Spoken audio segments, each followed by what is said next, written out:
the other thing that's happened is that the rate of technological transformation is so fast now, and the rate of turnover of things is that it is genuinely harder for people who are, say, 18 to 20. When I was a kid, roughly speaking, the kind of rough patch for life was probably 14 to 17, something like that.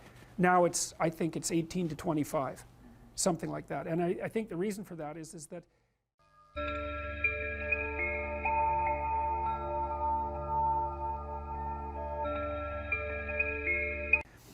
this is the Peter Pan story, roughly speaking. Peter Pan is this magical boy. Pan is the god of everything, roughly speaking, right? And so it's not an accident that he has the name Pan. And he's the boy that won't grow up. And he's magical. Well, that's because children are magical. They can be anything. They're nothing but potential. And Peter Pan doesn't want to give that up. Why? Well, he's got some adults around him, but the main adult is Captain Hook. Well, who the hell wants to grow up to be Captain Hook? First of all, you've got a hook. Second, you're a tyrant. And third, you're chased by the dragon of chaos with a clock in its stomach, right? The crocodile. It's already got a piece of you. Well, that's what happens when you get older. Time has already got a piece of you. And eventually, it's got a taste for you. And eventually, it's going to eat you. And so Hook is so traumatized by that he can't help but be a tyrant. And then Peter Pan looks at traumatized Hook and says, well, no, I'm not sacrificing my childhood for that. So that's fine, except he ends up king of the Lost Boys. In Neverland, well, Neverland doesn't exist, and who the hell wants to be king of the Lost Boys? And he also sacrifices the possibility that he'll have a real relationship with a woman, because that's Wendy, right? And she's kind of conservative, middle class, London-dwelling girl. She wants to grow up and have kids and have a life. She accepts her mortality, she accepts her maturity. Peter Pan has to content himself with Tinkerbell. She doesn't even exist. She's like the fairy of porn. She doesn't exist. She's the substitute for the real thing. And so, but the dichotomy that you're talking about is very tricky, because there's a sacrificial element in maturation, right? You have to sacrifice the pluripotentiality of childhood for the actuality of a frame. And the question is, well, why would you do that? Well, one reason is it happens to you whether you do it or not. You can either choose your damn limitation, or you can let it take you unaware when you're 30, or even worse, when you're 40. And then that is not a happy day. And I see people like this, and I think it's more and more common in our culture, because people can put off maturity without suffering an immediate penalty. But all that happens is the penalty accrues, and then when it finally hits, it just wallops you. Because when you're 25, you can be an idiot. It's no problem.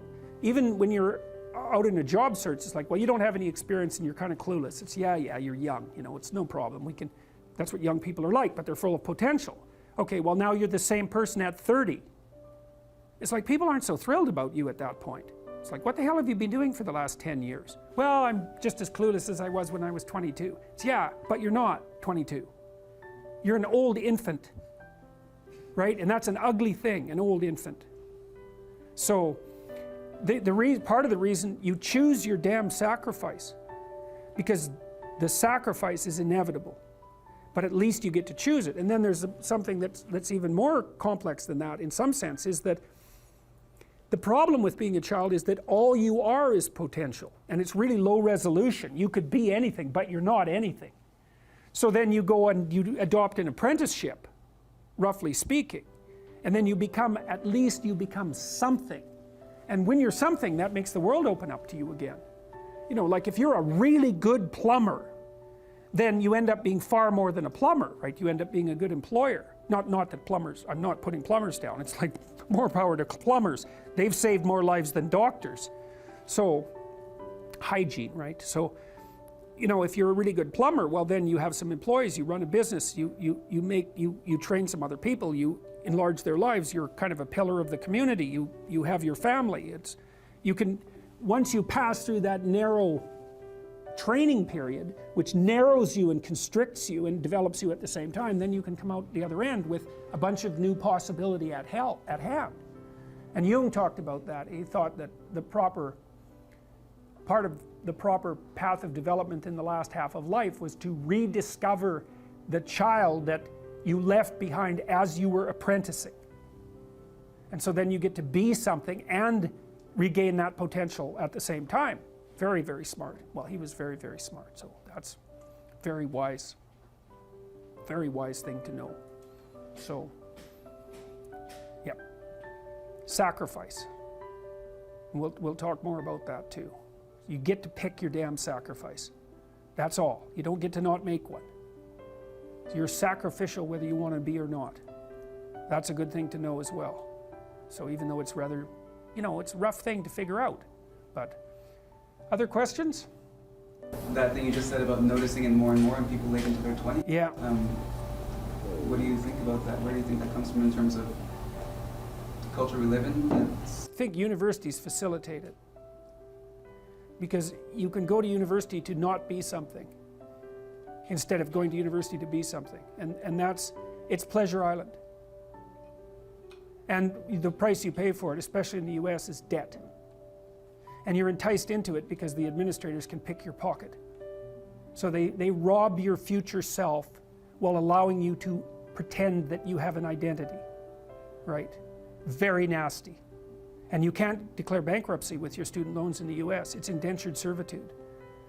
And it's precisely Pleasure Island. It's exactly that. And so tuition fees have shot way out of control. And part of the reason that universities don't make more demands on their students and let them get away with all the things they let them get away with is because they're basically, why the hell would you chase them out? They're $100,000 or more. So they can do whatever they want as long as you get to sell them to the salt mines. Right. So, and it's not the only reason, because the other thing that's happened is that the rate of technological transformation is so fast now, and the rate of turnover of things is that it is genuinely harder for people who are, say, 18 to 20. When I was a kid, roughly speaking, the kind of rough patch for life was probably 14 to 17, something like that. Now I think it's 18 to 25, something like that. And I think the reason for that is that all the jobs that the bloody hippies complained about being doomed to in the 1960s have now disappeared. Their problem was, oh my God, I'm going to go have to work for a corporation and get a salary for the rest of my life, and then I'll just end up in it with a pension, and that'll be my whole life.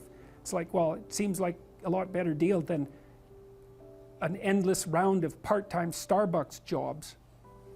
So, some of it is that. There's a space now in our culture that is lacking for people to make that transformation from adolescence into adulthood. And so the cost of that is forestalled. It's not a good thing. It's not a good thing.